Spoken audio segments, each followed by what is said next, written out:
లూకా సువార్త 2వ అధ్యాయము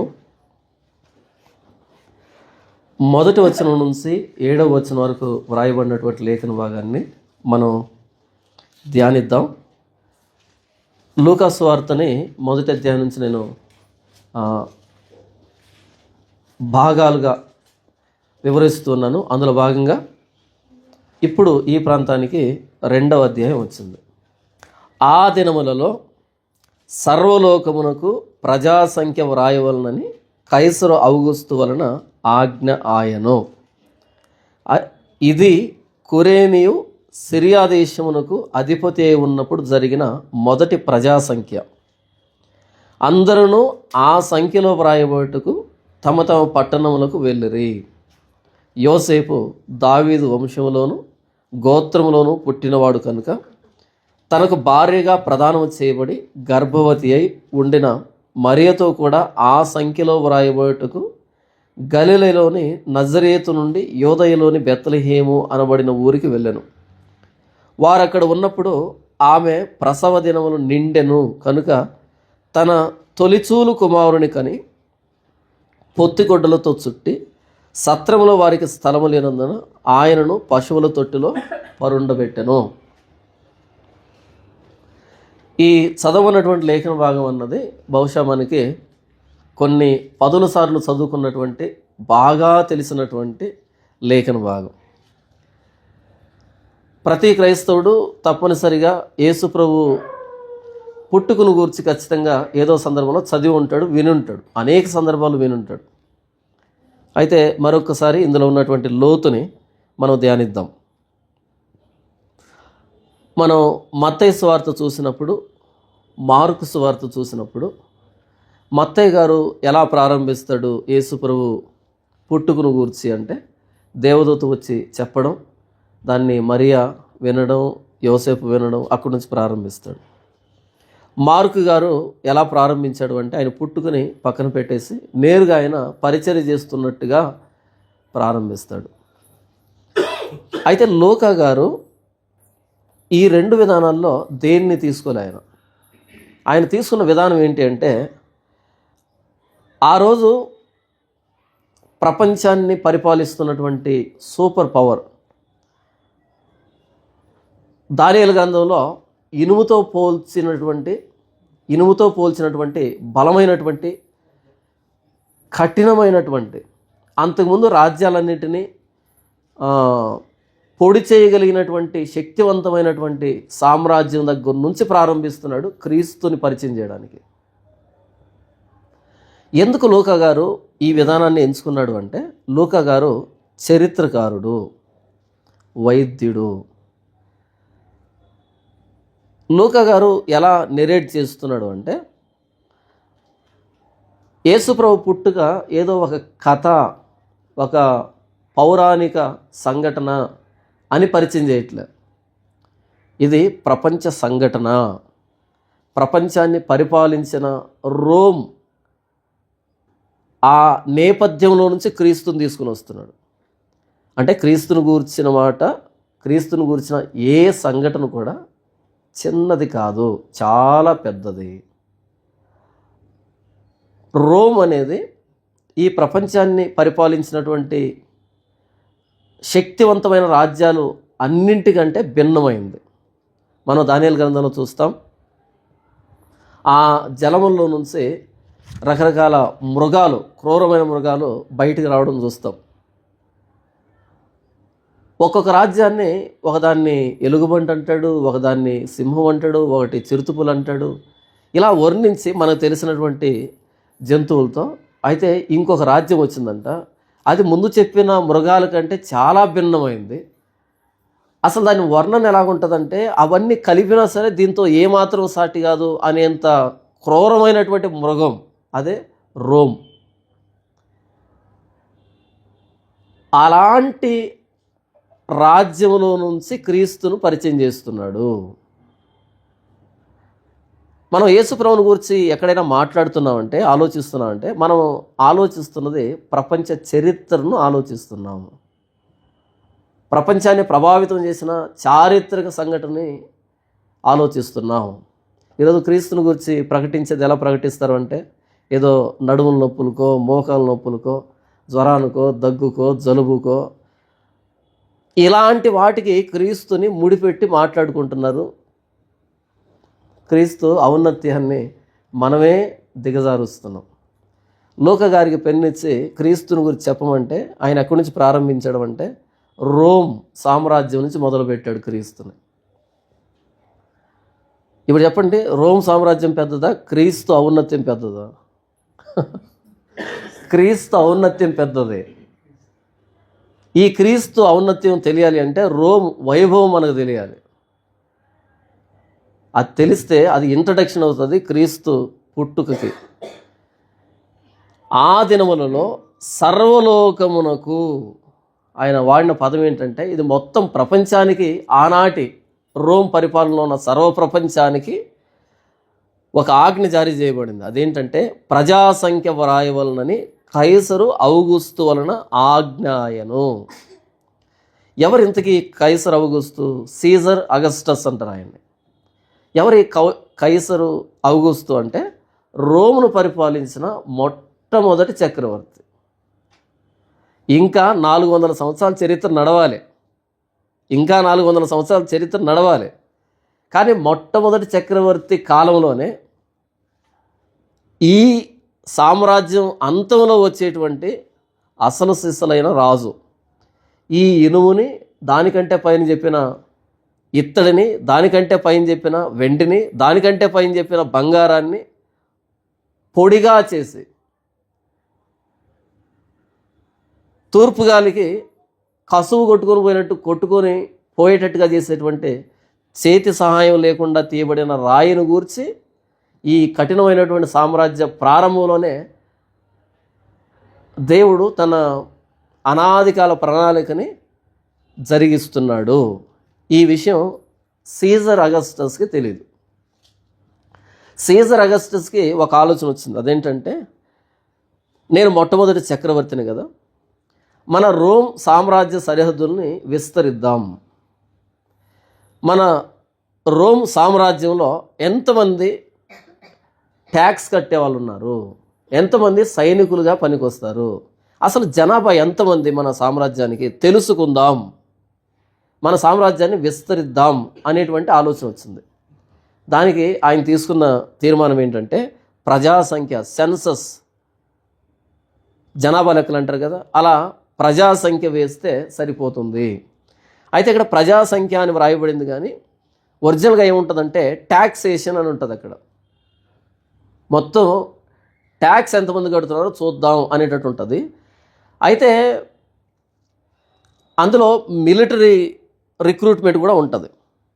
అయితే యూదులు రోమ్ కింద సైనికులుగా పని చేయరు, ఒప్పుకోరు. వాళ్ళు లాయల్గా ఉండరు, రోమ్కి వ్యతిరేకంగా ఉంటారు. కాబట్టి వీళ్ళని సైనికులుగా పనికిరారు. కాబట్టి వీళ్ళు ప్రజాసంఖ్యలో చేర్చబడతారు, అలాగని ట్యాక్స్ కడతారు. కాబట్టి ప్రజాసంఖ్య అనేటువంటి పదప్రయోగం జరిగింది. వాస్తవానికి అక్కడ ట్యాక్సేషన్ అని ఉంటుంది. వీళ్ళు సైనికులుగా ఉండరు కాబట్టి ట్యాక్స్ కట్టడానికి ప్రజాసంఖ్యలో చేర్చబడతారు. కాబట్టి ప్రజాసంఖ్య అనేటువంటి ట్యాక్స్ కడతారు. కాబట్టి ప్రజాసంఖ్య అనేటువంటి మాట వ్రాయబడింది.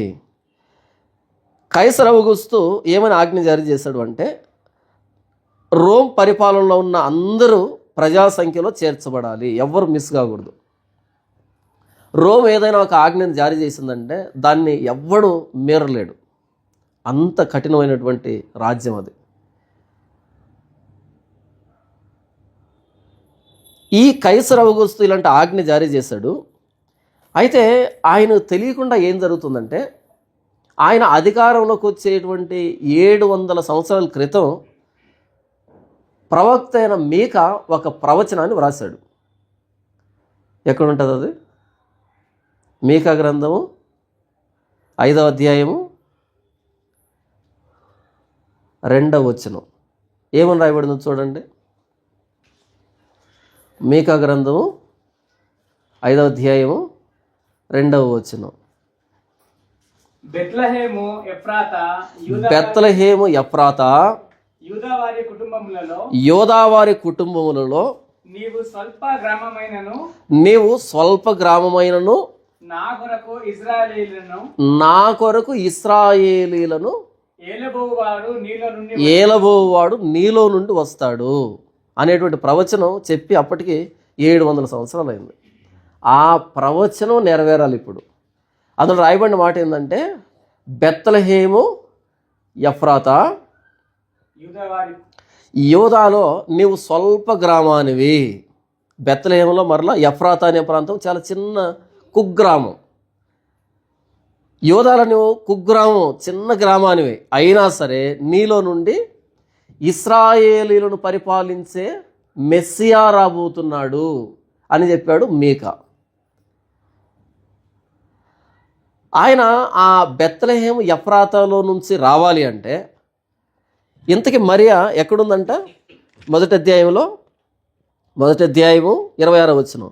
6వ నెలలో గబ్రియేలును దేవదూత గలిలయలోని నజరేతను ఊరిలో దావీదు వంశస్థుడైన యోసేపును ఒక పురుషునికి ప్రదానం చేయబడిన కన్యక యొద్దకు దేవుని చేత పంపబడిను. ఆ కన్యక పేరు మరియా. ఎక్కడుంది మరియా? మరియా కానీ యోసేపు కానీ ఎక్కడున్నారు? ఇరువురు గలిలయలోని నజరేతు అనేటువంటి ఊరిలో ఉన్నారు ఇరువురు. కానీ 700 సంవత్సరాల క్రితం మీకా ఏం చెప్పాడు అంటే, మెస్సియా ఎక్కడి నుంచి వస్తాడు? బెత్లెహేములో, అక్కడనే ఎఫ్రాతాలో నుంచి వస్తాడు. అది యోదాలో అతి చిన్న గ్రామం, అక్కడి నుంచి వస్తాడు.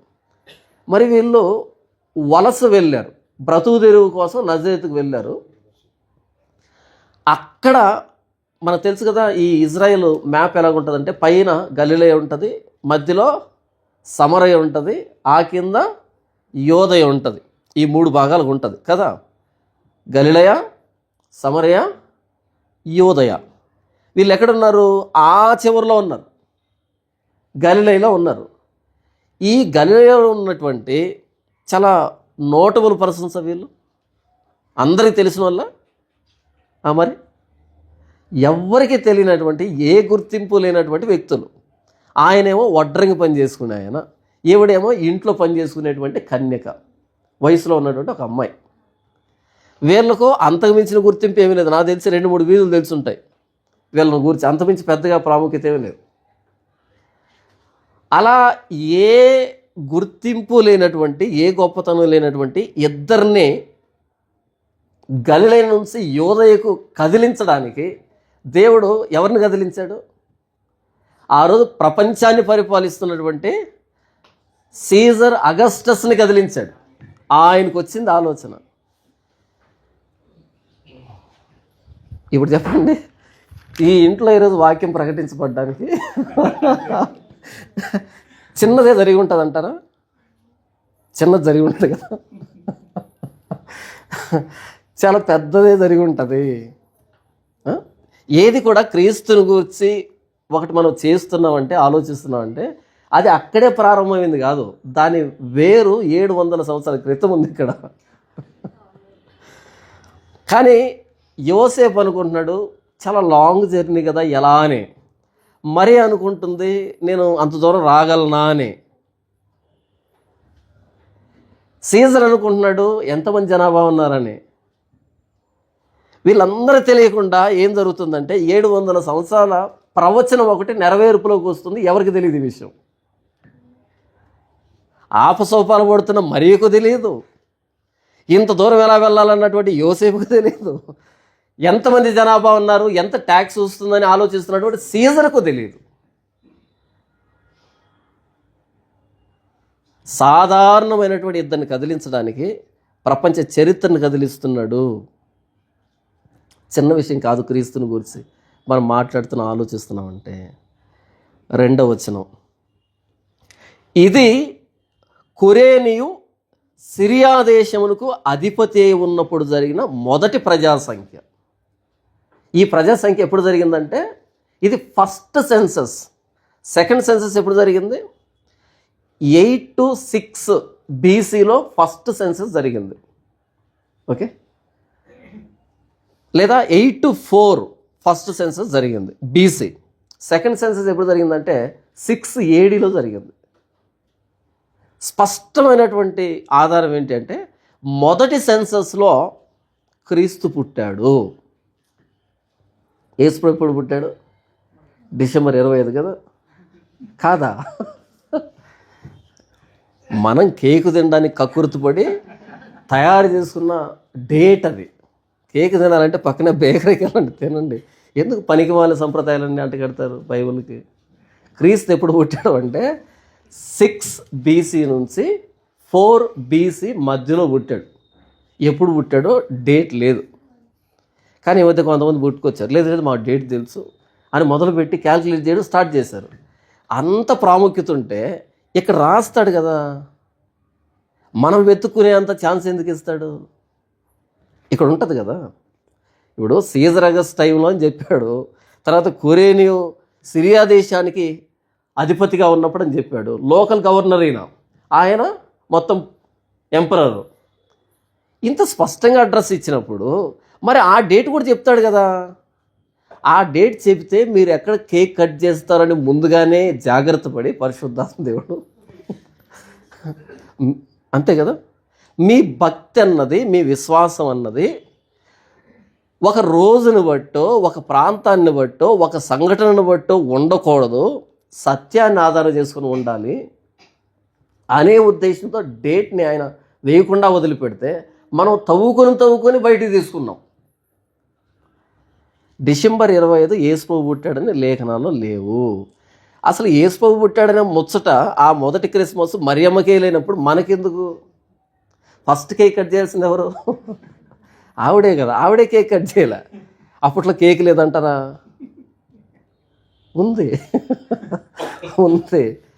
బైబిల్లో ఎస్తేరు గ్రంథం ఉంది కదా, ఇస్తార్ అనే దేవత పేరు మీద పెట్టిన పేరు అది. ఇస్తార్ అనే దేవతకు పెట్టే నైవేద్యమే కేకు. ఇప్పుడు మనం తింటున్నామే ఈ కేకు ఇస్తార్ అనేటువంటి దేవతకు పెట్టే నైవేద్యం అది. ఇంత కేక్ అంటే ఏంటి అని అంటే, కొంచెం పిండిని మీరు పెట్టారనుకోండి, మరుసటి రోజుకి ఇంత అవుతుంది, ఇంత పెడితే ఇంత అవుతుంది అంటే మల్టిప్లై అయ్యింది. మల్టిప్లై దాంట్లో నంబర్ పెరిగింది. ఇస్తార్ అనేటువంటి దేవత ఎవరు అంటే సెక్స్ గాడెస్, అంటే సంతానానికి సంబంధించిన, శృంగారానికి సంబంధించిన దేవత. శృంగారం జరిగితేనే సంతానం వస్తుంది. కాబట్టి సెక్స్ గాడెస్కి పెట్టేటువంటి నైవేద్యం పేరు కేకు.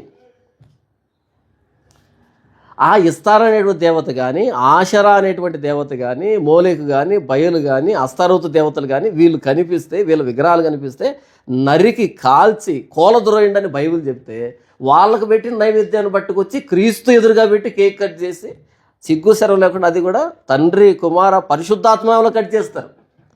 మరి అసలు ఏం చేస్తున్నాం మనం? ఇస్తారనే దేవత నైవేద్యాన్ని తీసుకొచ్చి దేవుడు కూలద్రోయం అన్నటువంటి ఆ ఆజ్ఞను పక్కన పెట్టి క్రీస్తు ఎదురుగానే పెట్టి, ఇష్టం ఉంటే కేక్ తినండి, ఇబ్బంది లేదు. మరి ఈ సంప్రదాయాలు ఏంటి? నేను వెళ్తాను కదా మీటింగ్లకి, నన్ను లేపుతారు, అన్న మీరు వచ్చి కేక్ కట్ చేయండి అని. కేక్ కట్ చేయాలంటే వెళ్ళి నేను కేక్ కట్ చేయాలి, మీరు కట్ చేసుకొని నేను ప్రసంగం చేస్తాను, ఒప్పుకోరే. లేదన్నా మీరు స్పెషల్ స్పీకర్, మీరు కేక్ కట్ చేయాలి, దిగిపోమంటారా అని అడుగుతారు. లేదా కూర్చోండి మేమే కట్ చేస్తామని వాళ్ళు కట్ చేయడం స్టార్ట్ చేశారు. ఎలా కట్ చేశారా అంటే, ఆ కేక్ దగ్గరికి వెళ్ళారు, వెంటనే టప్పివన్ లైట్లన్నీ ఆగిపోయాయి, గుండెలో దడ పుట్టింది. అరే మీటింగ్ క్యాన్సిల్ అయిపోతుంది ఎలా అనుకున్నా నేను. కాదంటే వాళ్ళు కావాలని లైట్లు ఆఫ్ చేశారు. అంటే ఆ ఎఫెక్ట్స్ కోసం, స్పెషల్ ఎఫెక్ట్స్ ఉంటాయి కదా, అలా లైట్లు ఆఫ్ చేసి, నాకు తెలియదు, ఇది ముందుగా తెలియదు నాకు ఇదంతా.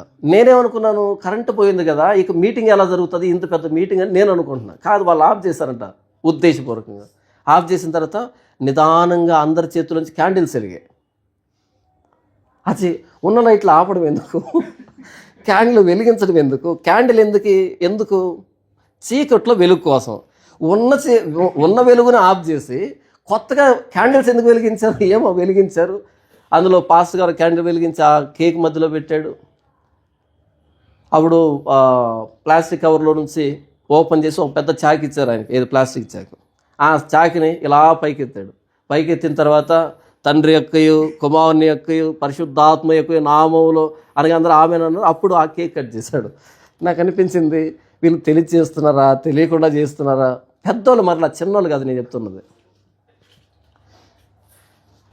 ఇంతకు నేనేం చెప్తున్నాను? ఒకవేళ తేదీ మనకు అవసరమై ఉంటే, క్రిస్మస్ అనేది మనం చేసుకోవాలని దేవుని ఉద్దేశం అయి ఉంటే, ఇక్కడ డేట్ ఇస్తాడు ఆయన. చెప్పుండేవాడు. ఎస్తేరు గ్రంథంలో కానీ మిగిలినటువంటి చారిత్రక గ్రంథాల్లో తారీఖులు మెన్షన్ చేయబడ్డాయా? వాళ్ళకు ఏ రోజు ప్రవచనం వచ్చిందని తారీఖులు మెన్షన్ చేయబడ్డాయా? చేయబడ్డాయి. ఏ రోజు మీరు జపన్య గ్రంథాన్ని తర్వాత చదవండి, తేదీలతో సహా చెప్తాడు ఏ తేదీ ఏ ప్రవచనం వచ్చిందని. యెషయా గ్రంథంలో కూడా తేదీలు కూడా చెప్తాడు, యెహెజ్కేలు గ్రంథంలో చెప్తాడు, ప్రవచన గ్రంథాల్లో తేదీలు చెప్తాడు, ఈ తారీఖు ఇది జరిగింది అని. మరి అన్ని తేదీలు చెప్పిన ఆయన ఈ తేదీ ఎందుకు మిస్ చేశాడు? ఇంత ప్రాముఖ్యమైన తేదీని. పండగ చేయొద్దు అని, పండగ భక్తులుగా ఉండొద్దు అని, ఆ ఒక్కరోజు విపరీతమైన భక్తి తెచ్చుకోవద్దు అని. క్రిస్మస్ రోజు మనకి ఎంత భక్తి వస్తుంది? మిగిలిన 364 రోజులు ఎంత భక్తి ఉంటుందో ఆ ఒక్కరోజు అంత భక్తి వస్తుంది. అంత భక్తి రాకూడదు ఒక్కరోజు. మరుసటి రోజు ఉసూరు అని అలా ఉండకూడదు. మీ భక్తి అప్ అండ్ డౌన్ పక్షి వేసి ఉండకూడదు. క్రీస్తు మీ జీవితంలో ఉన్నాడు, అది కాన్స్టెంట్గా అలా రన్ అవుతూ ఉండాలి. అది అప్ అండ్ డౌన్ ఉండకూడదు. ఇది పండగ భక్తి కాదు. పండగలో ఇతరులు ఎలాగైతే సెలబ్రేట్ చేసుకుంటారో వారు తమ దేవతలకు చేసినట్టు మీరు మీ దేవుడిని యెహోవాకు చేయకూడదు అంటాడు ద్వితీయోపదేశకాండం 12లో. వారు తమ దేవతలకు చేసినట్టు మీరు మీ దేవుడిని యెహోవాకు చేయకూడదు అన్నాడు కదా. ఈరోజు అచ్చంగా వాళ్ళకు మించి చేస్తున్నాం మనం. వాళ్ళకు మించి చేస్తున్నాం. చేయమా? నవంబర్ నెల నుంచే చర్చికి లైటింగ్ పెడితే డిసెంబర్ అయిపోయేంత వరకు వెలుగుతుంటుంది. ఎందుకు చర్చికి లైటింగు? నాకు ప్రెజరు, క్రిస్మస్ వస్తుంది, చర్చికి పెయింట్ వేయించలేదు. ఎందుకు డిసెంబర్లో ఎందుకు పెయింట్ వేయించాలి? డిసెంబర్లో ఎందుకు పెయింట్ వేయించాలి? జనవరిలో ఫిబ్రవరిలో వేయించకూడదు? అంత మూఢత్వం అయింది. అసలు ఏం చెప్తున్నాడు పరిశుద్ధాత్మ దేవుడు అని పక్కన పెట్టి మనకి ఏం కావాలో అది తీసుకుంటున్నాం. మనం ఏం చేయాలనుకుంటున్నామో అది చేస్తున్నాం. ఇక డేట్ లేదు. అలాగని బైబిల్లో డేట్ లేదనుకుంటారేమో. ప్రవచన గ్రంథాలు చూడండి, డేట్లతో మెన్షన్ చేయబడ్డాయి. ఇంకో విషయం చెప్పమంటారా? ఉదయం వచ్చిందా సాయంకాలం వచ్చిందో కూడా చెప్పాడు. ఆ ప్రవచనం అనేది ఉదయం వచ్చిందా సాయంకాలం వచ్చిందా కూడా చెప్పాడు. అంత స్పెసిఫిక్గా ప్రిసైజ్గా మెన్షన్ చేయబడింది. ఈ ఒక్కటే యేసు ప్రభు పుట్టుకుని గురించి ఎందుకు మెన్షన్ చేయబడలేదంటే, వద్దు, దాన్ని మీరు పట్టించుకోకండి. క్రీస్తు పుట్టాడు చాలు. అది ఏ రోజు పుట్టాడు మనకు అవసరమా? అనవసరం. ఎందుకు అనవసరం?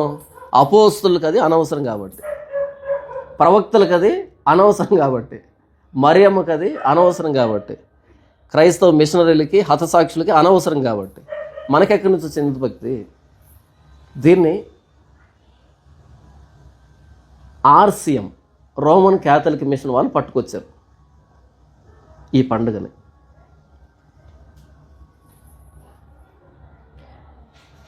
రెండవ వచనం, ఇది కురేనియు సిరియా దేశమునకు అధిపతి అయి ఉన్నప్పుడు జరిగిన మొదటి ప్రజాసంఖ్య. ప్రజాసంఖ్య కాదు, మొదటి ప్రజాసంఖ్య. ఆ ఫస్ట్ సెన్సెస్లో యేసు ప్రభు పుట్టాడు. ఎందుకు ఇంత స్పష్టంగా ఈ రెండు వచనాలను వ్రాస్తున్నాడు అంటే, లూకా గారు ఆయన చరిత్రకారుడు కదా, హిస్టోరియన్ కదా. యేసు ప్రభు పుట్టుక అన్నది చారిత్రక సంఘటన. ఇది పుక్కిటి పురాణం కాదు. ఇది మనుషులు కల్పించింది కాదు, చరిత్రలో జరిగింది. ఇది రియల్ ఇన్సిడెంట్. ఇది ఆ జరిగిన సంఘటన కూడా ఏదో మారుమూల ప్రాంతంలో జరిగింది కాదు. అది రోమ్, ప్రపంచాన్ని పరిపాలించిన రోమ్ ఉంది. ఆ రోమ్ ఆజ్ఞతో ఆయన పుట్టుకును తీసుకుని వస్తున్నాడు. అంత పెద్ద సంఘటన అది. ఏదో పట్టించుకోకుండా పక్కన పెట్టే సంఘటన కాదు అది. ఈ మొదటి ప్రజాసంఖ్య ఎప్పుడు జరిగిందంటే 6 BC నుంచి 4 BC మధ్యలో జరిగింది. 6 BC నుంచి 4 BC, క్రీస్తుకు పూర్వం 6 నుంచి 4 సంవత్సరాల మధ్యలో జరిగింది. అది 6 నుంచి ప్రారంభమై 4 వరకు జరిగింది. ఈ మధ్యలో ఎప్పుడో పుట్టాడు యేసుప్రభు. యేసుప్రభు ఎప్పుడు పుట్టాడు? క్రీస్తుకు పూర్వం 6వ సంవత్సరం నుంచి 4వ సంవత్సరం వరకు ఈ మధ్యలో ఎక్కడో పుట్టాడు ఆయన. కొంతమంది వచ్చారు, లేదంట యేసుప్రభు పేరు కూడా ఉందంట ఆ డాక్యుమెంట్స్లో, దొరికాయంట అవి కూడా. అక్కడ వ్రాసిన డాక్యుమెంట్స్ అంట రోమన్ లైబ్రరీలో ఉన్నాయంట, యేసుప్రభు పేరు కూడా ఉందంట అక్కడ, యోసేపు పేరు కూడా ఉందంట అక్కడ. అంటే ఎలివేషన్స్ అన్నమాట. ఈ డిసెంబర్ 25ని సమర్థించుకోవడానికి వెతికి ఎలివేషన్స్ ఇవన్నీ. ఇంతకు ఆ మ్యూజియం ఎక్కడుందో ఎవడికి తెలియదు, ఆ పేపర్లు ఎక్కడుందో ఎవడికి తెలియదు, ఇంత దాన్ని ఎవడు అప్రూవ్ చేశాడో తెలియదు. ఏమో గూట్లో ఒక రాయేద్దాం, పడితే చూసావా అని అందాం, పడకపోతే ఏమంటే నాకు కళ్ళు కనిపించవు అందాం. గుడ్డోడు రాయేస్తే ఎలా ఉంటుందంటే, పడింది అనుకో గుడ్డొన్న ఉండి కూడా గూట్లో ఎంత చక్కగా వేసాను చూసావా అంటాడు, పడలేదనుకో నాకు కళ్ళు ఉన్నాయా అంటాడు. అంతే. ఏదో మ్యూజియంలో ఉన్నాయంట డాక్యుమెంట్స్, అక్కడ వెళ్ళింది లేదు, చూసింది లేదు, పట్టించుకుంది లేదు. ఆ రోజు ప్రసంగం అయితే అయిపోయింది కదా. ఆయన ఏదో అంత గట్టిగా చెప్పాడంటే ఖచ్చితంగా జరిగే ఉంటుందని వీళ్ళు కూడా ఫాలో అయిపోవడం. ఇలా కాదు బైబిల్ మాట్లాడుకోవాల్సింది. బైబిల్లో ఏ కోణంలో ఆ లేఖనాలు రాయబడ్డాయో ఆ కోణంలో మాట్లాడుకోవాలి. కానీ మన సొంత ప్రయోజనాలు, సొంత ఆలోచనలు బైబిల్లోంచి రాబట్టుకోవడం అన్నది పాపం, అది తప్పది. తెలిస్తే తెలుసు, తెలియదంటే తెలియదు.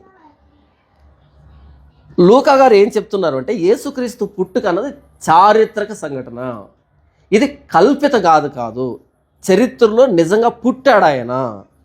దేవుడు నరావతారిగా మనుషుల మధ్య పుట్టాడు ఆయన అని చెప్తున్నాడు. నిజంగా పుట్టాడు యేసుప్రభు ఈ లోకంలో. అది మొదటి ప్రజాసంఖ్య. ఆ ప్రజాసంఖ్య మొదలుకొని అప్పటి నుంచి ఇప్పటి వరకు ఎన్ని ప్రజాసంఖ్యలు వచ్చాయో, ప్రతి ప్రజ పుట్టుకు ముందు క్రీస్తు పుట్టుకు లేకపోతే చెల్లుబాటు కావట్లే. ఆ ప్రజాసంఖ్య మొదలుకొని ఈరోజు వరకు మన పుట్టుకు ముందు క్రీస్తు పుట్టుకు లేకపోతే మన పుట్టుకి అడ్రస్ లేదు. ప్రతి వాని పుట్టుకు ముందు క్రీస్తు పుట్టుకుంది. నేను చదువుకునేటప్పుడు ఫార్మసీ నా ఫ్రెండ్ రూమ్కి వెళ్ళాను. నా ఫ్రెండ్ రూమ్లో ఒక బౌద్ధ మతస్థుడు, సీనియర్ అబ్బాయి, ఈ అబ్బాయి జూనియర్, బౌద్ధ మతస్థుడు ఉన్నాడు. వీళ్ళిద్దరు కంటిన్యూస్గా డిబేట్ జరుగుతుంటుంది. ప్రతిసారి వాడిదే పైచే. అయితే వీడు ఓడిపోయిన ప్రతిసారి నా ఫ్రెండ్ ఒకడు ఉన్నాడు, వాడు వచ్చినప్పుడు నీకు అది చెప్తానేట్టుగా శపథం చేసేవాడు. ఒకరోజు అయితే నేను పోయింది లేదు, అది ఎప్పుడు తటస్థించలే. ఒకరోజు ఎందుకో నేను వెళ్ళేటప్పటికీ ఆర్గ్యుమెంట్ పీక్స్లో ఉంది. అప్పుడు ఎంటర్ అయ్యాను నేను. ఎంటర్ కాగానే ఇప్పుడు వాడు రొప్పుతో నా ఫ్రెండ్ ఏమన్నా అంటే, వచ్చాడు మావాడు ఇప్పుడు, కానీ నీ కథ నేడుగా అన్నాడు.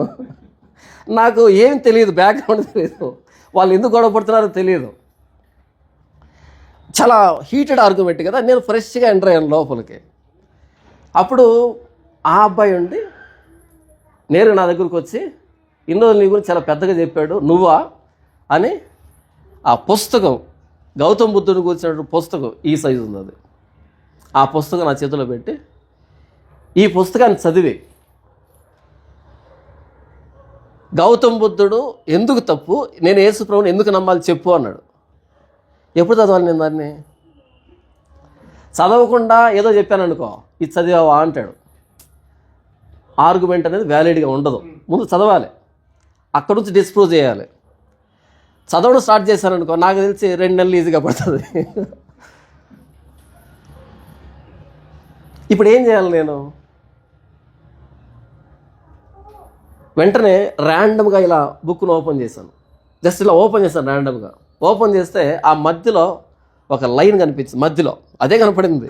ఏమని కనపడిందంటే, గౌతమ బుద్ధుడు ఎప్పుడు పుట్టాడు అంటే BC 500 అనేటువంటి ఆ మాట ఉంది, ఇంగ్లీష్లో ఉంది.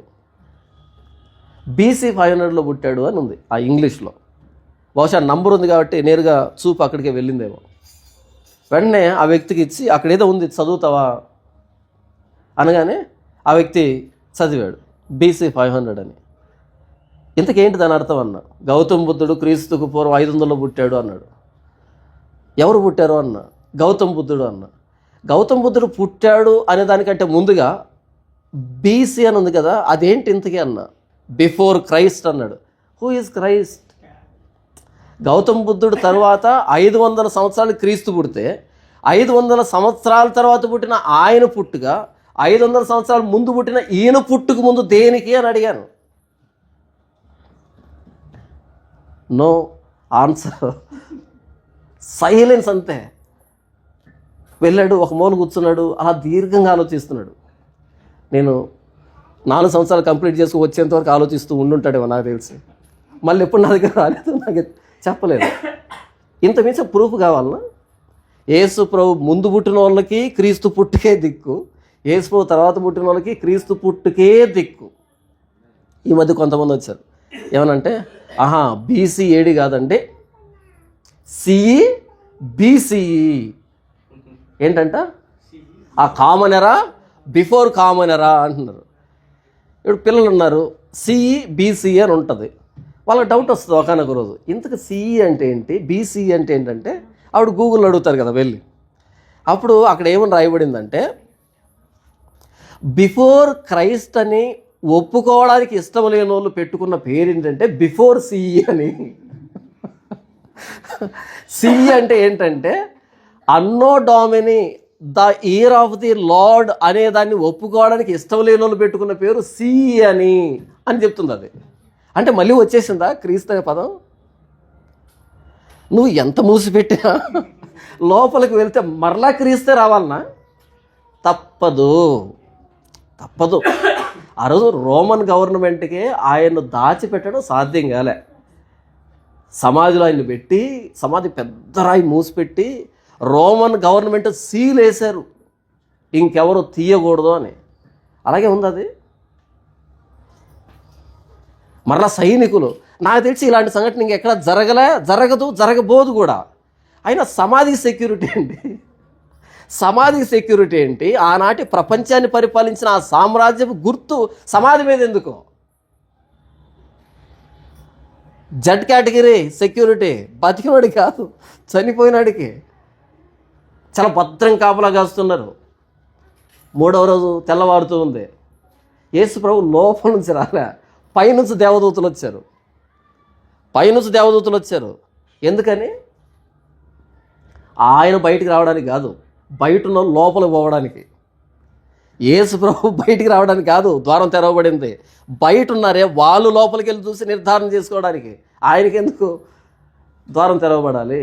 నిలవబడి ఉండగానే నిశ్చేష్లు అయిపోయి, నిలవబడి ఉండగానే చచ్చిన వారి వలె నిలవబడిపోయారు. సీల్ వేయచ్చు, సైనికులు కాపలా ఉండొచ్చు, కానీ క్రీస్తుని ఆపడం అన్నది రోముకే సాధ్యం కాకపోతే ఈరోజు బీసీ అని రాస్తే ఆగుతాడా, సిఏ అని రాస్తే ఆగుతాడా, లేకపోతే మత ప్రచారం అంటే ఆగుతాడా? నీ ఇష్టం వచ్చిన పేర్లు పెట్టుకో, ఏమైనా చేసుకో, ఆగుతాడా?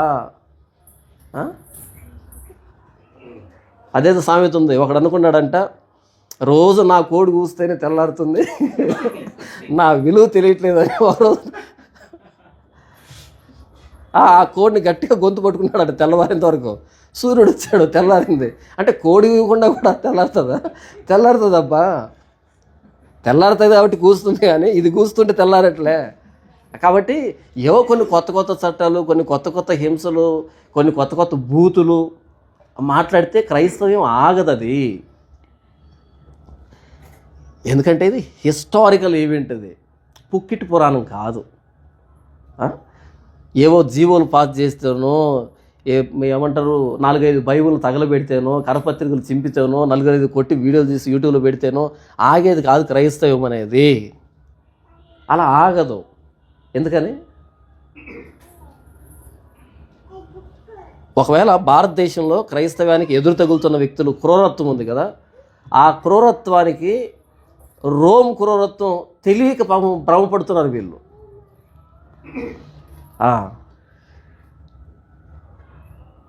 వీళ్ళు కనుక పిల్లులు లాంటి వాళ్ళు అయితే క్రూరత్వంలో వాళ్ళు డైనోసార్లే అంతరించిపోయాయి. క్రీస్తు చారిత్రక నేపథ్యం ముందు ఈరోజు చిన్న పిల్లులు, చిన్న ఎలుకలు ఏమంటాయి క్రీస్తుని, ఏం చేస్తాయి క్రైస్తవాన్ని? మనోళ్ళు కూడా వచ్చారు, క్రైస్తవుల మీద దాడులు జరుగుతున్నాయి కాబట్టి మనం రాజకీయ పార్టీ పెట్టాలి. ఓరే నీకు అర్థం కాలే, సామ్రాజ్యాలే చరిత్రలో కనుమరుగైపోయాయి. నువ్వు పార్టీ పెట్టి క్రీస్తుని రక్షించడం ఏంటి? నువ్వు సైలెంట్ కూర్చో, ఆయన చేసేది చేస్తూ ఉంటాడు. మీరు ఊరకే నిలవబడి ఎర్ర సముద్రం దగ్గర వెనకాల ఫరో సైన్యం తరుముతూ ఉంటే ముందు సముద్రం అడ్డొస్తే దేవుడు ఏమన్నాడు? తలా చేయండి అన్నాడు. ఏమన్నాడు మరి? మీరు ఊరకే నిలబడి చూడండి. ఎందుకు ప్రభువా అంటే, చూడండి, టెన్షన్లో అది చూడకపోతే భవిష్యత్ తరాలకు ఎలా చెప్తారు నేను ఎలా చీల్చారని? నిలబడి చూడండి. ఎప్పుడైతే ప్రతికూలత వస్తుందో నిలబడండి. ఎలా వస్తుంది సహాయము? ఎక్కడి నుంచి వస్తుంది సహాయము? చూడండి. భవిష్యత్ తరాలు చెప్పాలి కదా మీరే. గాబరా పడితే ఆ గాబరాలు కొంచెం మిస్ అయిపోతాయి, కొన్ని డీటెయిల్స్ మిస్ అవుతాయి. నిలబడి నిశ్శబ్దంగా చూడండి. క్రీస్తు మృతుడు కాదు, మృతుడై తిరిగి లేచిన వాడు. ఆయన తెలీదా? సౌలా సౌలా నన్నెందుకు హింసిస్తున్నావు? మనల్ని ముట్టుకుంటే తన కనుగుడ్డును ముట్టుకున్నట్టు ఆయన సజీవుడు. నీ జాగ్రత్తలు తీసుకుంటున్నావంటే ఆయన మృతుడు అంటున్నావు. ఆయన మృతుడు, నా ప్రయత్నాలు నేను చేస్తానంటున్నావు. కాదు, వదిలిపెట్టే. ఆయన ఎలా మరొక్కసారి పరిస్థితులు మారుస్తాడో. ఆ రోజు క్రీస్తు పుట్టుకకి రోమ్ సీజర్ అగస్టస్ ఆలోచన ఇచ్చాడు. మరి ఈరోజు క్రీస్తు ప్రాణం పెట్టి సంపాదించుకున్న ఈ సంఘాన్ని ఎవడేమంటాడు? ఎక్కడి నుంచి జీవో పాస్ అవుతుందో, ఎక్కడి నుంచి రాజ్యాలు కదులుతాయో, ఏ రాజ్యాధినేత మెదడులో ఆలోచన పుట్టిస్తాడో. యెహోవా చేతిలో రాజు హృదయం నీటి కాలువల వలె ఉన్నది. ఆయన తన చిత్తవృత్తి చొప్పున దాన్ని తిప్పును. నువ్వు పార్టీ పెట్టద్దు. ఆల్రెడీ పార్టీలు ఉన్నాయి, వాళ్ళని తిప్పుతాడు. నువ్వు పార్టీ పెట్టడానికి చాలా టైం పడుతుంది. ఉన్న పార్టీలను వాడుకుంటాడు ఆయన, కొత్త పార్టీ పుట్టించడు. ఒక్క ఎమ్మెల్యే ఒక్క ఎంపీ ఉండాలంట. ఎందుకు ఒక్కరు ఎందుకు? చాలామంది ఉన్నారు కదా, వాళ్ళు వాడుకుంటాడు కదా. నీకేంటి? పర్సిక్యూషన్ అన్నది చాలా మంచిది. పర్సిక్యూషన్ సంఘాన్ని ప్యూరిఫై చేస్తుంది. సంఘంలో ఉన్నటువంటి చెత్తని, ఈ సచ్చునంతటిని తీసివేస్తుంది. పర్సిక్యూషన్ లేక మనం ఇలా తయారయ్యాం. ఈరోజు ఇంత పుట్టగొడుగులాగా పుట్టుకొచ్చే చర్చిలు ప్రతి చోట భ్రష్టత్వం తాండవం చేస్తుందంటే పర్సిక్యూషన్ లేక, హింసలు లేక, శ్రమలు లేక. ఇంతమంది రావడం కూడా మంచిది కాదు క్రైస్తవానికి. ఇంతమంది తండోపతండాలుగా రావడం మంచిది కాదు. ఇది అనర్థం. Too much of anything is bad. ఏది అంత వద్దు. ఇరుకు ద్వారానికి వెళ్ళే జీవానికి పోయే దారి ఎలాగుంటుంది అన్నాడు? కలవరి టెంపుల్ అంత విశాలంగా ఉంటుందని చెప్పాడా? చెప్పలేదు ఆయన. అలా రారంట. చాలా ఇరుకుగా ఉంటుంది. దాన్ని కనుగొనే వాళ్ళు ఇది ఇప్పుడు కూర్చున్నారే, ఇదే. మనం ఏమనుకుంటాం, ఎంతమంది వస్తున్నారో, దేవుడు మహింపరుస్తున్నారో. అలా అనిపించదు మీకు? నా బాధ అనిపిస్తుంది, చాలా బాధ అనిపిస్తుంది. కథలు వినడానికి తండోపతండాలుగా వెళ్తున్నారు. కథలు వినడానికి అలవాటు పడిన వాడికి వాస్తవం నచ్చదు. కథలు వినడానికి అలవాటు పడిన వాడికి వాస్తవాన్ని నచ్చవు. నీకు సువార్త తెలియపోయినా పర్లేదు, కానీ సువార్త తప్పుడు మార్గంలో తెలియకూడదు. తెలియపోయినా పర్లేదు, ఒకరోజు తెలుస్తుంది. కానీ తప్పుడు మార్గంలో విన్నావనుకో, అసలైన దాన్ని జీర్ణించుకోలేవు, నీ చేత కాదు. యేసుప్రభు పుట్టుక అన్నది చారిత్రక సంఘటన. అది పురాణం కాదు, పుక్కిటి పురాణం కాదు, అది కల్పిత గాథ కాదు. అది నిజంగా జరిగింది. నిజంగా జరిగితే ఇప్పుడు కూడా జరుగుతుంది, జరుగుతూనే ఉంటుంది. ప్రపంచ చరిత్రను కదిలించాడు అంటే ఈరోజు కూడా కదిలిస్తాడు ఆయన. తన కుమారుణ్ణి ప్రభువైన యేసుక్రీస్తుని సమాజంలో ప్రకటింపజేయడానికి, క్రీస్తుని కదిలించడానికి గలిలయలో ఉన్నటువంటి మరియమ్మ కడుపులో ఉన్న క్రీస్తు అక్కడ పుట్టకూడదు. ఆయన బెత్లెహేములో పుట్టాలి, ఎఫ్రాతా అనే చిన్న గ్రామంలో పుట్టాలి, యూదయలో పుట్టాలి. మరి ఇక్కడ పుట్టాలంటే వాళ్ళు అక్కడి నుంచి బయలుదేరాలి. అక్కడి నుంచి బయలుదేరాలంటే అక్కడి నుంచి కొన్ని వేల కిలోమీటర్ల దూరంలో ఉన్నట్టు రోమ్లో ఉన్న ఆయనకి ఆలోచన పుట్టాలి. అక్కడ ఆలోచన పుడితే క్రీస్తు ఇక్కడ పుడతాడు. అతి సాధారణమైన ఇద్దరిని కదిలించడానికి చరిత్ర కదిలింది. మరి ఆ దేవుడు ఇప్పుడు లేడా? ఆ ప్రణాళిక ఇప్పుడు లేదా? ఆ కార్యాలు ఇప్పుడు జరగవా? జరుగుతాయి. కానీ యోసేపు తెలియదు, మరియమ్మకు తెలియదు, ఎవరికి తెలియదు. వాళ్ళ స్వార్థాలు, వాళ్ళ ఆలోచనలు, వాళ్ళ బాధలు వాళ్ళకు ఉన్నాయి. కానీ ఈ మధ్యలో ఎవరికీ తెలియకుండా 700 సంవత్సరాల ప్రవచనం ఒకటి నెరవేర్పులోకి వస్తుంది.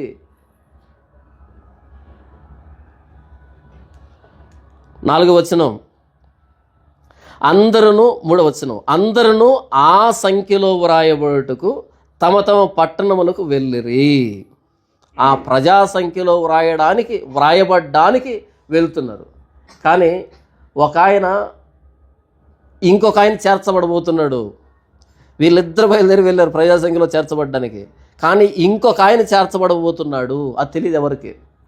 ఆ చేర్పు ఎలాగుంటుందంటే, ఇక చరిత్ర 2 భాగాలు అయిపోతుంది. ఆయన చేర్చబడగానే ఆ ముందున్నటువంటి వ్యక్తులు, తర్వాత వచ్చిన వ్యక్తులు 2 భాగాలు అయిపోతుంది. అలాంటి పేరు ఒకటి లిఖితం కాబోతుంది.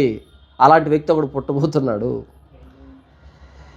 4వ వచనం, యోసేపు దావీదు వంశములోను గోత్రములోను పుట్టినవాడు కనుక తనకు భార్యగా ప్రదానం చేయబడి గర్భవతి ఉండిన మరియతో కూడా ఆ సంఖ్యలో వ్రాయబట్టుకు గలిలయలోని నజరేతులో నుండి యోదయలోని బెత్లెహేము అనబడిన ఊరికి వెళ్ళెను.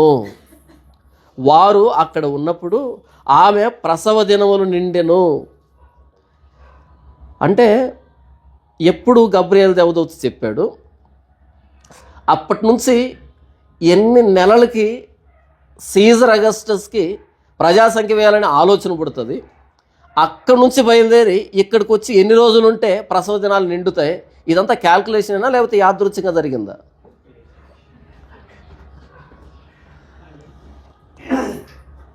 నజరేతులో మరియమ్మకు గబ్రియేలు దేవదూత ప్రత్యక్షమై, అంటే 6వ నెలలో, ఎవరు 6వ నెలలో? ఎలిజబెత్ 6వ నెలలో ఈవిడ ప్రత్యక్షమై, నీవు కుమారుని కనబోతున్నావు, యేసుని కనబోతున్నావు అని చెప్పింది. అక్కడి నుంచి ఈ సీజర్ అగస్టస్ ఎప్పుడు ఆజ్ఞ జారీ చేస్తాడు? ఆ ఆజ్ఞ బయలుదేరి 6వ సంవత్సరం నుంచి 4వ సంవత్సరం వరకు జరిగిన ప్రజాసంఖ్య ఇది. ఆ ప్రజాసంఖ్య దాటుకుంటూ గలిలేకి ఎప్పుడు వస్తుంది ఆ ఆర్డర్ అనేది, ఆ పరిస్థితి, ఎన్రోల్మెంట్ అనేది. అలా రాగానే అక్కడి నుంచి యోసేపు మరియమ్మను వెంట పెట్టుకొని ఎన్ని రోజులకి బెత్లెహేముకి వస్తాడు? యేసు ప్రభు ఎప్పుడు పుట్టాలి? ఇదంతా ప్రతి రోజు అన్నది క్యాల్కులేషన్. పైన ఎక్కడో పుట్టలేదు ఆయన, ఎగ్జాక్ట్గా ఆ ప్లేస్లో ఎందుకు పుట్టాడు? ఎవ్రీ సెకండ్, ఎవ్రీ మినిట్, ప్రతి గంట, ప్రతిరోజు క్యాల్కులేషనే ఆయనకి. ప్రతిరోజు క్యాల్కులేషనే. ఉత్తునే యాదృచ్ఛికంగా యాక్సిడెంటల్గా జరగలేదు. 700 సంవత్సరాల ప్రవచనం అది అక్కడ పుడతాడని. మరి అక్కడ పుట్టాలంటే గలిలేలో ఉంటే ఎలా జరుగుతుంది? జరగదు. పోనీ మీకు ఇష్టం ఉంటే వెళ్ళండి అంటే యోసేపు బయలుదేరుతాడా? ఎన్ని దారి ఖర్చులో, మన ఆదాయం ఎంత, మన జీవితం ఎంత అని అంటాడు. కాదు. మామూలు ఎవరైనా ఆజ్ఞ జారీ చేస్తే బయలుదేరరు వీళ్ళు. రోమన్ గవర్నమెంట్ ఆజ్ఞ జారీ చేస్తేనే బయలుదేరతాడు. ప్రతిదీ క్యాల్కులేషనే.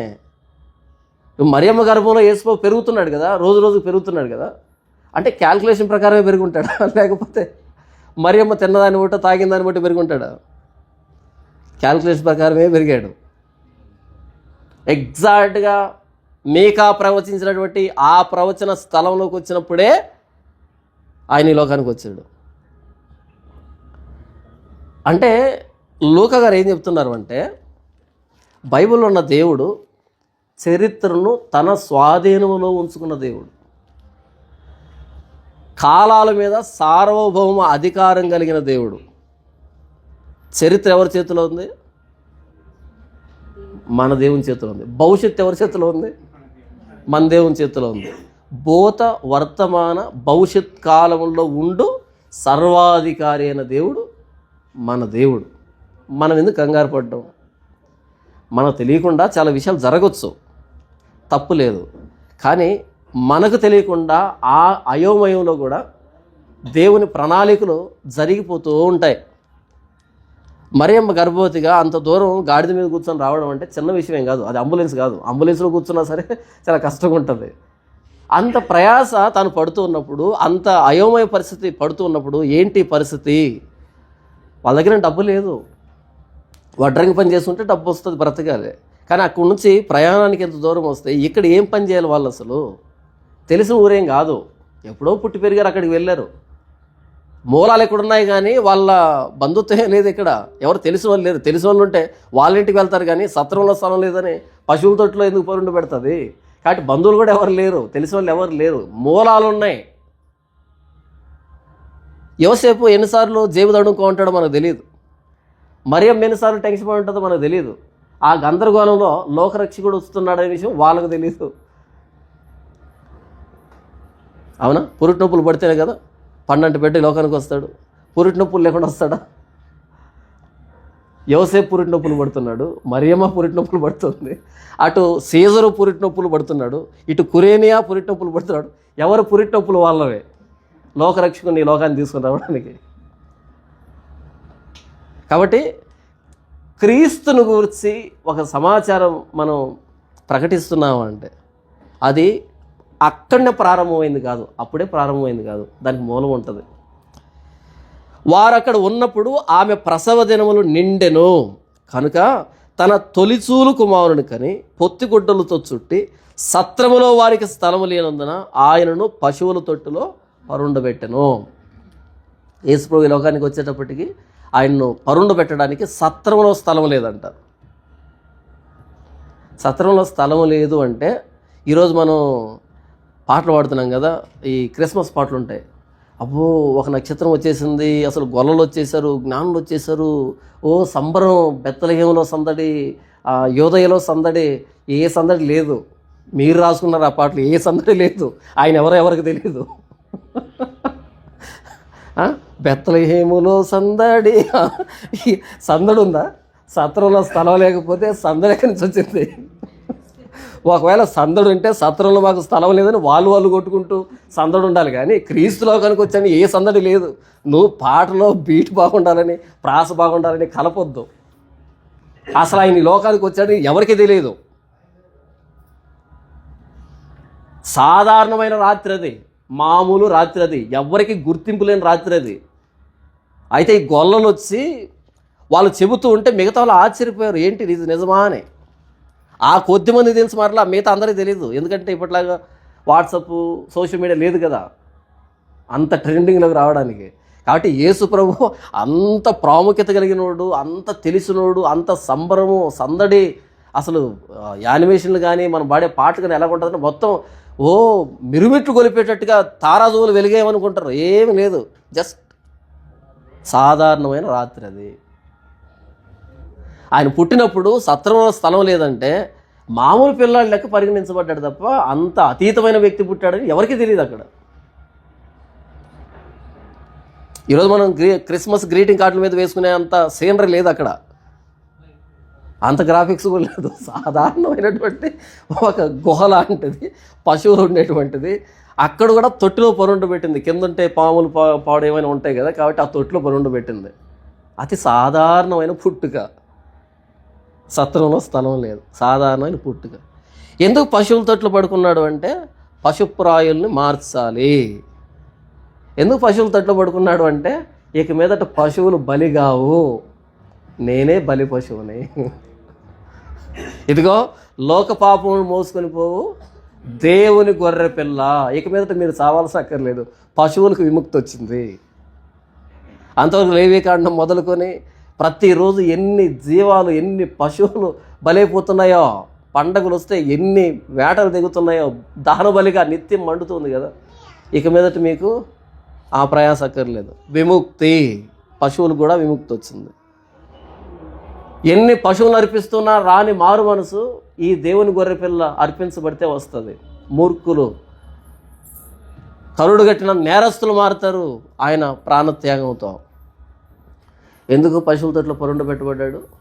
ఎందుకు అంటే యేసుప్రభు వచ్చింది అందరిలాగా బ్రతకడానికి కాదు, అందరి కోసం చావడానికి. అందరూ బ్రతకడానికి పుడతారు, కానీ క్రీస్తు చావడానికి పుట్టాడు. కాబట్టి సత్రంలో ఉండే పిల్లలు బ్రతకడానికి, వాళ్ళ జీవితంలో బ్రతకడానికి. ఈయనకు సత్రంలో చోటు లేదు. కారణం ఏంటంటే ఈయన అందరిలాంటి పిల్లోడు కాదు. ఈయన ఎక్కడ ఉండాలి అంటే పశువుల తొట్లోనే ఉండాలి, పశువుల మధ్యలోనే ఉండాలి. పశుప్రాయులు మార్చాలంటే పశువుల తోటి నుంచి ప్రారంభించాలి. పస్కా పశువుగా బలి కావాలి, దేవుని గొర్రెపిల్లగా బలి కావాలి. క్రీస్తు పుట్టింది మన కోసం బలి కావడానికి. ఇంతవరకు చదివినటువంటి ఈ లేఖన భాగం ఏం చెప్తుంది అంటే, క్రీస్తు పుట్టుక ప్రపంచ చరిత్రలో నుంచి వచ్చింది. ఇదేదో ఒక మారుమూల ప్రాంతంలో జరిగింది కాదు. ఇదేదో సడన్గా అకస్మాత్తుగా జరిగినటువంటి సంఘటన కూడా కాదు.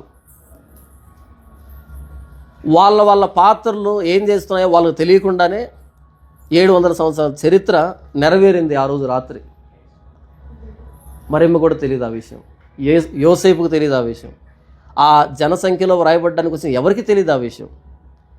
సాధారణంగా ఈ లోకానికి వచ్చాడు ఆయన.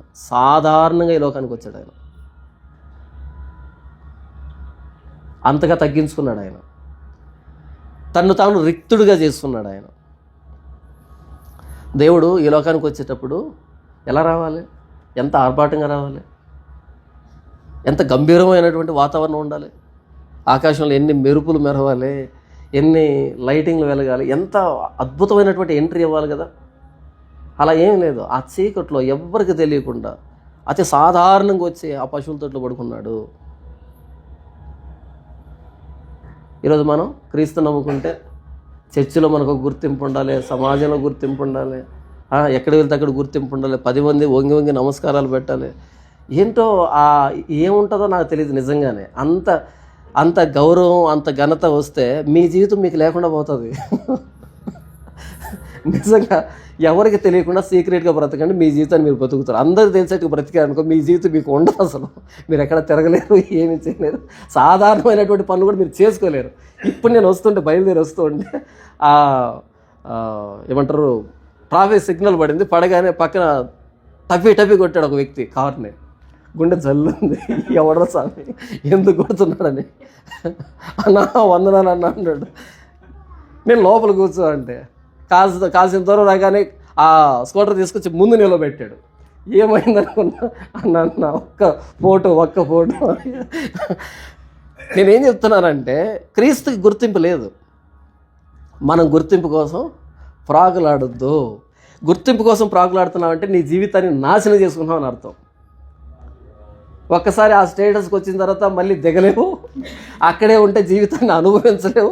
ఎందుకు వచ్చిన కర్మ? సాధారణంగా ప్రభువైన యేసుక్రీస్తు ఈ లోకానికి వచ్చినప్పుడు ఆయనకి ఏ గుర్తింపు లేదే, ఆయన కోరుకోలేదు. అంత రిచ్ రాయల్ ఫ్యామిలీలో అంత గ్రాండ్ ఎంట్రీ ఏమి ఇవ్వాలి ఆయన. ఎలక్ట్రిఫైయింగ్ మూమెంట్స్ ఏమీ లేవు ఆయన వచ్చినప్పుడు. సింపుల్గా ఒక చీకటి. ఆ సత్రంలోకి వెళ్ళారు, స్థలం లేదు పోవంటే ఆ పక్కనే పశువులతో పరుండు పెట్టబడ్డాడు. ఆర్డినరీ లైఫ్ ఆయన, ఆర్డినరీ ఎంట్రన్స్ ఇచ్చాడు. కానీ ఈరోజు మన వేదిక మీదకి వస్తుంటే ఇటువైపు 6 మంది బౌన్సర్లు, అటువైపు 6 మంది బౌన్సర్లు. ఏం చేస్తారు జనాలని? అసలు ఫాల్స్ ప్రిస్టేజ్ అంటారు దాన్ని. False prestige. ఎటు మనకంత సినిమా లేదు కాబట్టి కథలు చెప్పేవాడికి ఏం సినిమా ఉంటుంది చెప్పు? కథలు చెప్పేవాడు ఎల్కేజీ స్టాండర్డ్ బంద్ చేస్తాడు. వాడి స్టాండర్డు ఎల్కేజీ పిల్లలు చెప్పడం. కథలు చెప్పేది పిహెచ్డి వాళ్ళకా, ఎల్కేజీ పిల్లలకా? ఎల్కేజీ పిల్లలకి. కథలు చెప్పేది పెద్ద జాబా? ఒరే అర్థం కావట్లే. సీరియస్గా లెసన్ చెప్పేది ఎవరికంటే పిహెచ్డి వాళ్ళకి, పై స్థాయి వాళ్ళకి. ఏ జోకులు ఉండవు, ఏ కథలు ఉండవు, ఏముండవు. జస్ట్ ఎసెన్స్ ఏంటి చెప్పి వెళ్ళిపోతుంటాడు అంతే. కానీ ఆయనకి లక్షల్లో జీతం వస్తూ ఉంటుంది కదా. కథలు చెప్పేది ఎవరంటే కింద కిండ్రజాయిలో నక్క బావా, కుక్క బావా, తోడేలు బావా, పాము, పిల్లి, ఎలక అనేది చెప్పేది ఎవరికంటే ఎల్కేజీ. ఈ ఎల్కేజీ కథలు చెప్పుకునే వాళ్ళు ఆకాశాన్ని గట్టేశారు, మొత్తం ఎకరాలు కొనేశారు. అంటే క్రైస్తవ్యం ఎంత భ్రష్టు పట్టిపోయిందని చెప్తున్నాను నేను. క్రైస్తవ్యం ఈరోజు కథలు వినడానికి ఇష్టపడుతుందంటే భ్రష్టు పట్టిపోయింది. మళ్ళీ సిగ్గు లేకుండా చెప్పండి మీ ఎక్స్పీరియన్స్ ఎలాగుంది. అప్పుడు వాళ్ళు చెప్పడం స్వచ్ఛమైన వాక్యాన్ని విన్నామండి. ఒరే విన్న స్వచ్ఛమైన వాక్యం, స్వచ్ఛమైన కథ, స్వచ్ఛమైన కొరియన్ స్టోరీని తెలుగులో తర్జుమా విన్నావు ఇక్కడ అంతే. నువ్వు వేదిక మీద వస్తుంటే నీకు బౌన్సర్లా ఎందుకు చెప్పు? ఫాల్స్ ప్రెస్టేజ్ కాదా? ఫోటో దిగితే ఎంత, భోజనం చేస్తే ఎంత, టిఫిన్ చేస్తే ఎంత. ఆ రోజు యేసుప్రభు నిలబడ్డాడు, వచ్చిన అందరి మీద చేతులు పెట్టి వారి కోసం ప్రార్థన చేశాడు. ఈయన మాత్రం చేతులు పెట్టాడంట. మీకు ఎక్కడ బాధ ఉంటే అక్కడ మీరే చేతులు పెట్టుకోండి. నువ్వు చేయబెట్టవా? వింటున్నారు ఈ తమాషాలని? ఎక్కడ నొప్పి ఉంటే అక్కడ మీరే చేతులు పెట్టుకోండి. నువ్వేం చేస్తావు మరి? అందరి కోసం ఒకేసారి ప్రేయర్ చేస్తా, అంత బిజీగా ఉన్నావు. మరి క్రీస్తు ఉదయం మొదలుకొని సాయంకాలం వరకు అందరి నెత్తి మీద చేయబెట్టి ప్రార్థించి పంపిస్తే వీడికి మాత్రం అంత టైం లేదు. అంత టైం లేనప్పుడు హెలికాప్టర్లో ఎందుకు పాంప్లెట్లు వేసావు? అంత టైం లేనప్పుడు హెలికాప్టర్లో నుంచి పాంప్లెట్లు ఎందుకు వేసావు? అంత షోనా? ఆయన కారులో దిగగానే ఇటువైపు రోప్ పట్టుకొని అటువైపు రోప్ పట్టుకొని ఏమవుతుంది? ఈ ప్రపంచంలో ఏ దాడి జరిగినటువంటి వ్యక్తి ఎవడైనా ఉన్నా అంటే వాడు పాస్టరే. వాడి మీద ఎవరు దాడి చేయరు. ఎందుకంటే మనం ఎవరికి హాని తలపెట్టాం. పావురు లెక్క మనం కొడితే కొట్టించుకొస్తాం. మనలో ఎవరేమంటారు? కానీ లేనిపోని ప్రెస్టేజ్, లేనిపోని గొప్పతనం, లేనిపోని డాంబికం, ఎందుకు ఇదంతా? క్రీస్తు ఈ లోకానికి వచ్చేప్పుడు లేదే, బౌన్సర్ లేరే, నీకెందుకు అది Z+ కేటగిరీ? దేనికి? మహా అంటే వచ్చి ప్రేయర్ అడుగుతారు, మహా అంటే వచ్చి ఫోటో అడుగుతారు. ఏమవుతుంది దానికి? నేను గొప్ప ఉన్నాను చెప్పడానికి. మన గొప్పతనం మనలో లేదు. మన గొప్పతనం క్రీస్తును ప్రకటించడంలో ఉంది, అంతే. క్రీస్తును ప్రకటించే దాంట్లో మన గొప్పతనం ఉంది, కానీ మనకంటూ స్వతహాగా ఏ గొప్పతనం లేదు. క్రీస్తు లేని గొప్పతనం మనకెందుకు? ఈ మొదటి వచనం నుంచి 7వ వచనం వరకు రాయబడినటువంటి ఆ లేఖన భాగం ఏంటి అంటే, యేసు ప్రభువు పుట్టుక అన్నది చరిత్ర నిర్ధారణ చేసినటువంటి సంఘటన. ఆ చరిత్ర కూడా ఏదో లోకల్ హిస్టరీ కాదు, అది ఏదో మారుమూల ప్రాంతానికి సంబంధించింది కాదు. ప్రపంచ చరిత్ర నిర్ధారణ చేసినటువంటి సంఘటన ఇది. మొట్టమొదటి చక్రవర్తి ఎవరు? Caesar Augustus. ఆ మొట్టమొదటి చక్రవర్తి హయాంలోనే, ఆయన ఆలోచనలో నుంచే ఈ రోమ్ అంతాన్ని గూర్చి, రోమ్ అంతంలో వచ్చేటువంటి మెస్సియాను గూర్చినటువంటి ఆలోచన ఆయనకి కలిగింది. ఆయన మొట్టమొదటి చక్రవర్తి. చిట్ట చివరి చక్రవర్తి విషయంగా జరిగింది ఇది. మొట్టమొదటి చక్రవర్తి విషయంలోనే చిట్ట చివరి ఇది ఎలా డిజాల్వ్ అవుతుందంటే, రోమ్ ఎంపైర్ ఎలా డిజాల్వ్ అవుతుందంటే, చేతి సహాయం లేకుండా తీయబడిన రాయి, దాన్ని గురించినటువంటి ఆలోచన చేస్తున్నాడు. కానీ ఆయన కూడా తెలియదు ఆ విషయం. ఆయన ఏమనుకుంటున్నాడు? ట్యాక్స్ కోసం అనుకుంటున్నాడు. ట్యాక్స్ కోసం కాదు జరుగుతున్నదే. ఇప్పుడు క్రైస్తవ్యాన్ని లేకుండా చేయడానికి, క్రైస్తవ్యాన్ని హింసించడానికి రకరకాల జీవోలు పాస్ చేస్తున్నారు, రకరకాల చట్టాలు వస్తున్నాయి. పాపం ఆ చట్టాల వెనక ఏముందో వాళ్ళకి తెలియదు నిజంగానే, మనకు కూడా తెలియదు నిజంగానే. ఏ చట్టం వచ్చినా, ఏ జీవో పాస్ అయినా దాని వెనకాల దేవుని ప్రణాళిక ఉండే తీరుతుంది. దేవుని ప్రణాళిక లేకుండా ఏది జరగదు. ఎందుకంటే చరిత్రను ఆయన స్వాధీనంలో ఉంచుకున్నవాడు, భవిష్యత్తును ఆయన స్వాధీనంలో ఉంచుకున్నాడు, వర్తమానాన్ని ఆయన స్వాధీనంలో ఉంచుకున్నాడు. ఆయనకు తెలియకుండా ఏమీ జరగదు. కనీసం మరియమ్మకి ఒక్కరోజు కూడా ఎక్స్ట్రా జరగదు. నిండాల్సింది అక్కడికి రాగానే, అక్కడికి వచ్చినప్పుడే నిండాలి. ప్రసవ దినాలు ఒక్కరోజు కూడా ఎక్స్ట్రా జరగదు. మరి ఎందుకంత కంగారు? బైబిల్ చదవడం తెలియక, లేఖనాల్లో దేవుని సార్వభౌమ అధికారం అర్థం కాక, క్రీస్తు రాకను గురించి మొదట ఎక్కడి నుంచి పరిచయం ప్రారంభించడం అంటే, క్రీస్తు లేకుండా చేయడానికి ప్రయత్నం చేసిన రోమ్ సామ్రాజ్యం నుంచే ప్రారంభించాడు. క్రీస్తుని లేకుండా చేద్దాం అనుకున్నారు వాళ్ళు, కానీ క్రీస్తు లేకుండా చేయాలనుకున్న వాళ్ళ దగ్గర నుంచే క్రీస్తు రాకను గురించి ప్రకటించాడు. యేసుప్రభు పుట్టుక అన్నదే క్రైస్తవానికి సంబంధించింది కాదు. యేసుప్రభు పుట్టుక అన్నదే సర్వ ప్రపంచానికి సంబంధించింది. యేసుప్రభు పుట్టుకుని సెలబ్రేట్ చేసుకోవాల్సింది. నేను మాట్లాడుతుంది కేకును గురించి కాదు, క్రిస్మస్ ట్రీలో, క్రిస్మస్ తాతలో వీళ్ళ గురించి కాదు నేను మాట్లాడుతుంది. క్రీస్తు పుట్టాడు, మాకు పాప క్షమాపణ వచ్చింది, మా విమోచకుడు ఆయన, మా రక్షకుడు ఆయన అని సెలబ్రేట్ చేసుకోవాల్సింది. 365 రోజులు సెలబ్రేట్ చేసుకోవాల్సింది యావత్తు ప్రపంచం, సర్వప్రపంచం. అందుకనే ఈరోజు క్రీస్తు తెలియనటువంటి ప్రాంతాలు లేవు. ప్రతి ప్రాంతంలో క్రీస్తు తెలుసు. క్రీస్తు పుట్టుక ప్రపంచానికి అంతటికి, కేవలం క్రైస్తవులకు మాత్రమే కాదు, ప్రపంచానికి అంతటికి. అందుకే క్రీస్తు మరణించి తిరిగి లేచిన తర్వాత మీరు సర్వలోకానికి వెళ్ళి సర్వ సృష్టికి సువార్త ప్రకటించండి. నమ్మి బాప్తీసం పొందిన వాడు రక్షింపబడతాడు, నమ్మని వానికి శిక్ష విధించబడుతుంది. క్రీస్తు పుట్టుక సర్వలోకానికి సంబంధించి, క్రీస్తు మరణం సర్వలోకానికి సంబంధించి. క్రీస్తు సిలువ వేయబడినప్పుడు ఆయన సిలువ మీద పై విలాసం రాయబడింది. ఏ ఏ భాషల్లో వ్రాయబడింది?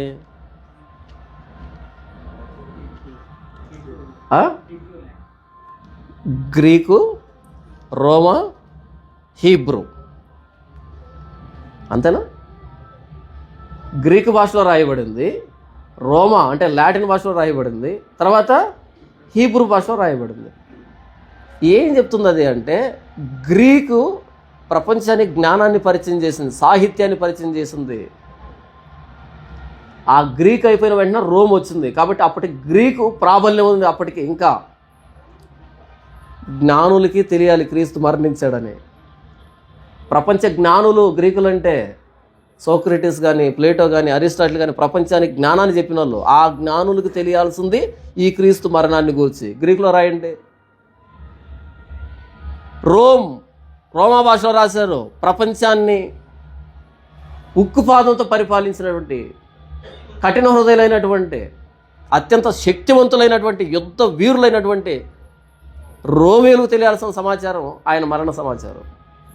హీబ్రూ ప్రపంచ మతాలు అన్నింటికల్లా గర్వంగా మాకే దేవుడు తెలుసని విర్రవీగుతున్నటువంటి గర్విష్టి మతం యూదా మతం. ఎందుకంటే వాళ్ళకే దేవుడు ప్రత్యక్షమయ్యాడు, వాళ్ళకే దేవుడు ధర్మశాస్త్రాన్ని ఇచ్చాడు. ఇక ఏ జనానికి ఆయన తన ప్రత్యక్షతను ఇవ్వలేదు. ఈ మధ్య సిగ్గు తప్పిపోయి వేదాల్లో క్రీస్తు, రామాయణంలో క్రీస్తు అంటున్నారు సిగ్గు తప్పిన వాళ్ళంతా. అలా ఉంటాడబ్బా, ఎందుకుంటాడు? నా తెలియగడతాను లేదంట. అక్కడ కన్యసుతాయ నమః అని రాయబడిందంట. దేంతో కొడితే సిగ్గు వస్తుంది నీకు అసలు? దేంతో కొడితే వస్తుంది? అది సరే, ఆ మొక్క ఒకటి యేసుప్రభు గురించి. మరి మిగతా మొక్కలను ఎవరు కూర్చి? యేసుప్రభుని వెతకాల్సింది ఎక్కడ? మరి ఏ జనానికి ఆయన ఇలాగ చేసి ఉండలేదు, మరి ఏ జనానికి ఆయన గురించి తెలియదని కీర్తనకారుడు రాస్తే, లేదు అక్కడ ఉన్నాడంట, ఇక్కడ ఉన్నాడంట, దేవుడంట కొన్ని బిట్స్ అండ్ పీసెస్గా ఆయా మత గ్రంథాల్లో కూడా వదిలిపెట్టాడంట. అలా వదిలిపెడితే అపోస్తలులు ఎందుకు భారతదేశానికి రావడం? ఇక్కడే చదువుకుంటే తెలీదా యేసుప్రభు గురించి? వాళ్ళు వచ్చారంటే వీళ్ళకి తెలియదని. యేసుప్రభు ఏం చెప్పాడు అపోస్తలులకి? మీరు వెళ్ళి వాళ్ళ వేదాలు తెరిచి అందులో ఉన్న శ్లోకానికి అర్థం చెప్పండి అన్నాడా? అలా చెప్పండి. ఆయన ఏమన్నాడు? మీరు వెళ్ళి సర్వలోకానికి, సర్వ సృష్టికి సువార్త ప్రకటించండి. ఏంటి ప్రభా, మేమే చెప్పాలా? మీరే చెప్పాలి. వాళ్ళ దగ్గర ఏమీ లేదు. వాళ్ళ దగ్గర ఉంటే మిమ్మల్ని పంపిస్తాను. ఇంత స్పష్టంగా బైబిల్ చెప్తూ ఉంటే, అంటే మతాలన్నింటికి తలమానికమైనటువంటి దేవుని దర్శనంతో, దేవుని ప్రత్యక్షతతో, దేవుని చేవురాతతో ప్రారంభమైనటువంటి యోధా మతానికి క్రీస్తు మరణాన్ని గురించి తెలియాలి. ప్రపంచాన్ని పరిపాలించిన నియంత్రణతో కూడుకున్న పరిపాలన ఆ వీరులకి క్రీస్తు మరణాన్ని గురించి తెలియాలి.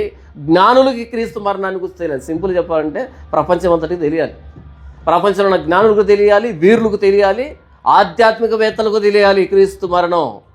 క్రీస్తు పుట్టుక సర్వప్రపంచానికి సంబంధించిందే, క్రీస్తు మరణం సర్వప్రపంచానికి సంబంధించిందే. ఎవరి మినహాయింపు లేదు. జ్ఞానులకి చెప్పే వార్త ఈయన వార్తే. జ్ఞానులకి చెప్పొచ్చు క్రీస్తు శిలువను గురించి, యోధులకి చెప్పొచ్చు క్రీస్తుని గురించి. మేము ఆధ్యాత్మికంగా చాలా పై స్థాయిలో ఉన్నాం అనుకున్న వాళ్ళకి కూర్చోబెట్టి చెప్పొచ్చు. ముగ్గురికి సరిపోయే సమాచారం క్రీస్తు శిలువ సమాచారం, క్రీస్తు పుట్టుక సమాచారం. లోక గారు చారిత్రక నేపథ్యంలో నుంచి క్రీస్తు పుట్టుకను వివరిస్తున్నాడు. ఈరోజు మనం క్రీస్తుని గురించి మాట్లాడుతుంటే ఎవ్వరికి చేమగుట్టినట్టు కూడా లేదు. ఎందుకని? ఎలా చెప్పాలో తెలియదు మనకి, ఏం చెప్పాలో తెలియదు మనకి. ఏదో చెప్తున్నాం, ఏదో చేస్తున్నాం. కాదు, క్రీస్తుని గురించి మాట్లాడేటప్పుడు, క్రీస్తుని గురించి వివరించేటప్పుడు ఆ వ్యక్తికి ఎలాంటి కమాండ్ ఉండాలి అంటే, యేసుప్రభు బోధిస్తూ ఉంటే ఆయన అడుక్కు తినే వాని వల్ల మాట్లాడా, అధికారం కలిగిన వారి వల్ల మాట్లాడా? ఈరోజు ఎలా మాట్లాడుతున్నాం మనం? అచ్చం అడుగుతున్నట్టే. ప్రియులారా, క్రిస్మస్ వస్తుంది, మీ వంతుగా మీరేమి ఇస్తారు చెప్పండి? ఆ చర్చి పెయింట్ వేద్దాం, కేక్ కట్ చేద్దాం. అదే అడుగుతున్న సమాచారం కాదు ఇది.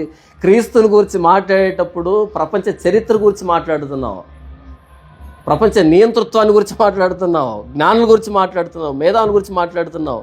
క్రీస్తు పుట్టుక అన్నది చిన్న విషయం కాదది. అలాంటి సమాచారాన్ని ప్రకటించరా అంటే దశంభాగాలు అడుగు తింటావు వేదికెక్కి. సిగ్గు అనిపించలే కొంచెం కూడా? అని నువ్వు మాట్లాడుతున్నప్పుడు టాపిక్ ఏంటి, సబ్జెక్ట్ ఏంటి, వాళ్ళ దగ్గర నుంచి నువ్వు ఏం ఎక్స్పెక్ట్ చేస్తున్నావు?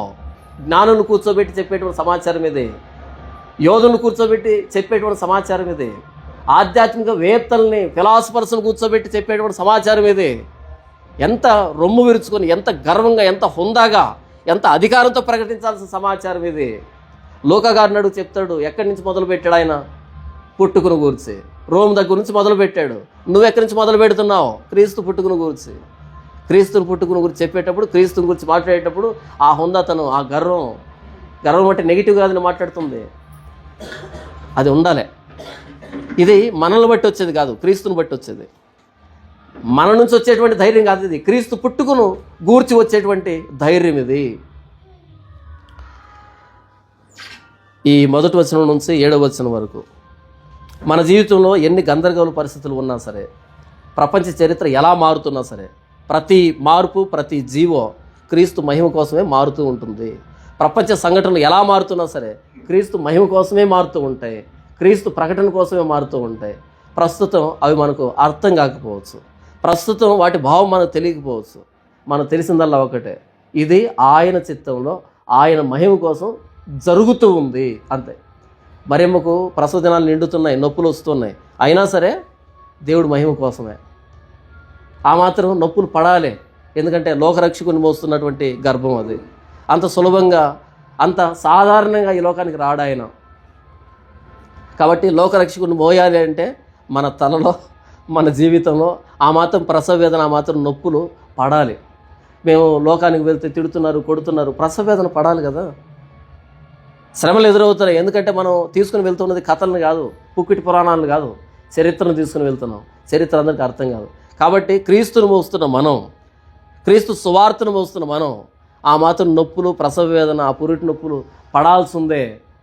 ప్రస్తుతం మనకు బాధగానే అనిపిస్తుంది, కానీ లోకరక్షకుడు వాళ్ళ జీవితంలో వచ్చిన తర్వాత, మన పరిచర్యకి ప్రతిఫలం వచ్చిన తర్వాత ఎంత ఆనందం అనిపిస్తుందో. చరిత్రలో మిగిలిపోతాం. క్రీస్తుని గురించి ఒక చిన్న మాట మాట్లాడినా, క్రీస్తుని గురించి ఒక చిన్న ప్రయత్నం చేసినా సరే, క్రీస్తుని పరిచయం చేయడానికి